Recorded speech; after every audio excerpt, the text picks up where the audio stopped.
अस्सलाम वालेकुम, this is ODA foxtrot from defence outpost. तो पाकिस्तान के फ़तह 2 एमएलआरएस सिस्टम से रिलेटेड एक बहुत ही बड़ी अपडेट है, जिसमें इसको नया कस्टमर मिलने वाला है और साथ ही साथ ये रॉकेट सिस्टम हिस्ट्री में पहली दफ़ा इंडिया के पिनाका एमएलआरएस के अगेंस्ट में डायरेक्टली पिच होने जा रहा है। तो इसके ऊपर अपडेट्स आई हैं और इन्हीं को आज हम लोग डिस्कस करेंगे। लेकिन वीडियो में आगे बढ़ने से पहले अगर आप लोगों ने अभी तक चैनल को सब्सक्राइब नहीं किया तो please make sure to like this video and do subscribe to the channel. तो पाकिस्तान के जितने भी दुनिया के अंदर स्ट्रेटेजिक एलाइज हैं, उनमें से अजरबैजान का जो नाम है वो काफ़ी ज़्यादा प्रोमिनेंट है और हाल ही में सबको पता है कि अजरबैजान ने पाकिस्तान से JF-17 की सूरत में एक बहुत बड़ी डिफेंस डील की है। तो ये चीज़ भी उनको पाकिस्तान के एक एलीट एलाइज ग्रुप के अंदर शामिल करती है और पाकिस्तान अजरबैजान को स्ट्रेटेजिकली बहुत ज़्यादा अहमियत देता है। इसके अगेंस्ट जो इंडिया है वो अजरबैजान के एनिमी आर्मीनिया को काफ़ी ज़्यादा सपोर्ट करता है और आर्मीनिया और अजरबैजान के दरमियान जो नगोर्नो कराबाख की वॉर हुई थी, जिसको अजरबैजान ने हिस्टोरिकली विन किया था, उसके अंदर भी इंडिया ने आर्मीनिया को बहुत ज़्यादा सपोर्ट प्रोवाइड की थी और यहाँ से अजरबैजान को पाकिस्तान ने सपोर्ट प्रोवाइड की थी। तो उस रीजन के अंदर एक बहुत ही बड़ी ग्रुपिंग बन चुकी है पाकिस्तान और अजरबैजान की अलहदा से और इंडिया और आर्मीनिया की अलहदा से, और ये एक किस्म की मिनी कोल्ड वॉर के अंदर है। पाकिस्तान उधर से अजरबैजान को वेपन्स की सप्लाई कंटिन्यू रख रहा है। हाल ही में हम लोग JF-17 उनको जल्द ही ट्रांसफर करने वाले हैं और इंडिया आर्मीनिया को लेटेस्ट से लेटेस्ट वेपन्स जो हैं वो सप्लाई कर रहा है। इनमें उनके जो आकाश एयर डिफेंस सिस्टम्स हैं, पहले उनको आर्मीनिया को सप्लाई किया गया। उसके बाद अब जो लेटेस्ट रिपोर्ट्स आ रही हैं, आप लोगों ने भी सुनी होंगी, इंडिया आर्मीनिया को उनका पिनाका एमएलआरएस सिस्टम जो है वो एक्सपोर्ट कर चुका है और इसके जो इनिशियल बैचेस हैं वो आर्मीनिया को डिलीवर होना स्टार्ट हो गए हैं। Pinaka multi launch rocket system जो है ये एक सिग्निफिकेंट थ्रेट पोज करता है उस रीजन के अंदर, क्योंकि अजरबैजान के पास इस टाइम फिलहाल इतनी रेंज के रॉकेट सिस्टम्स अवेलेबल नहीं है जो कि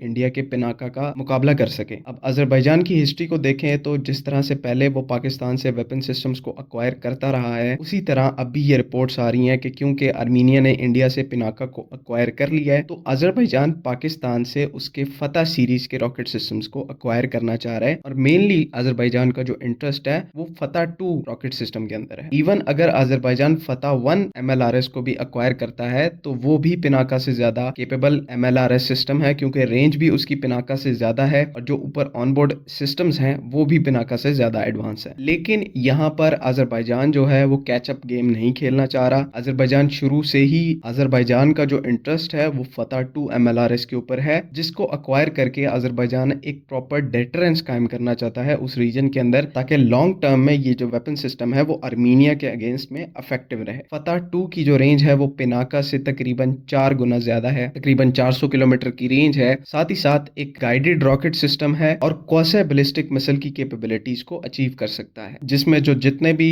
नॉर्मल एयर डिफेंस सिस्टम्स हैं, जो लॉन्ग रेंज के एयर डिफेंस सिस्टम्स भी हैं, वो इस सिस्टम के रॉकेट्स को बिल्कुल भी इंटरसेप्ट नहीं कर सकते और जो डिस्ट्रक्शन रेट है वो तकरीबन 100% है। साथ ही साथ फतह 2 की जो एक्यूरेसी है उसका तो हम सबको पता है। इनर्शियल नेविगेशन सिस्टम और जीपीएस गाइडेंस सिस्टम को यूज करते हुए इसकी जो एक्यूरेसी है वो लेस देन 10 मीटर सीईपी की है। तो फतह 2 को अजरबैजान अक्वायर करके एक प्रॉपर डेटरेंस एस्टेब्लिश कर सकता है पिनाका एमएलआरएस के अगेंस्ट में, जो कि अभी इस टाइम के ऊपर अजरबैजान के पास लैक करती है। लेकिन ये है कि अजरबैजानीज मिलिट्री ने इसको जल्दी आइडेंटिफाई कर लिया है और ये चीज भी काफी ज्यादा खुशाइंद है कि उन्होंने पाकिस्तान को रीच आउट किया है और वो फतह 2 लेने में इंटरेस्टेड है। और यहाँ पर ये बात भी मेंशन करना बहुत जरूरी है कि क्योंकि अजरबैजानीज मिलिट्री की जो रिक्वायरमेंट है एमएलआरएस सिस्टम की वो काफी ज्यादा बड़े नंबर्स में है, तो फतह 2 को भी अगर प्रोक्योर किया जाता है या फतह 1 को भी प्रोक्योर किया जाता है तो इसको बहुत ही बड़े नंबर्स में प्रोक्योर किया जाएगा और इसकी जो डील की वर्थ होगी वो भी काफी ज्यादा होगी। तो ये एक हमारे फतह एमएलआरएस सिस्टम के प्रोग्राम के लिए बहुत अच्छी न्यूज़ है। एक बहुत बड़ी जो डील है, एक्सपोर्ट ऑर्डर है, वो पाकिस्तान को इस सिस्टम्स का मिलने वाला है और एक्सपोर्ट ऑर्डर से बढ़कर इसकी जो स्ट्रेटेजिक वैल्यू होगी, क्योंकि हम अपने एक स्ट्रेटेजिक एलाई को इन सिस्टम्स को प्रोवाइड कर रहे हैं और उन्होंने हमारे एक बिटर एनिमी के सिस्टम के खिलाफ डेटरेंस को एस्टेब्लिश करना है, तो इस डील की जो वर्थ है वो एक्सपोर्ट ऑर्डर से बहुत ज्यादा है और ये उस पूरे खित्ते में जो बैलेंस ऑफ पावर है वो अजरबैजान के फेवर में कर सकता है, जो कि इसका अल्टीमेट जो एडवांटेज है वो पाकिस्तान को भी मिलेगा। उम्मीद है कि आप लोगों को सारी बातें जो है वो समझ में आ गई हैं, लेकिन अगर इससे रिलेटेड कोई भी कंफ्यूजन है तो कमेंट्स में जरूर पूछें। बाकी अगली वीडियो तक के लिए अल्लाह हाफिज। पाकिस्तान जिंदाबाद।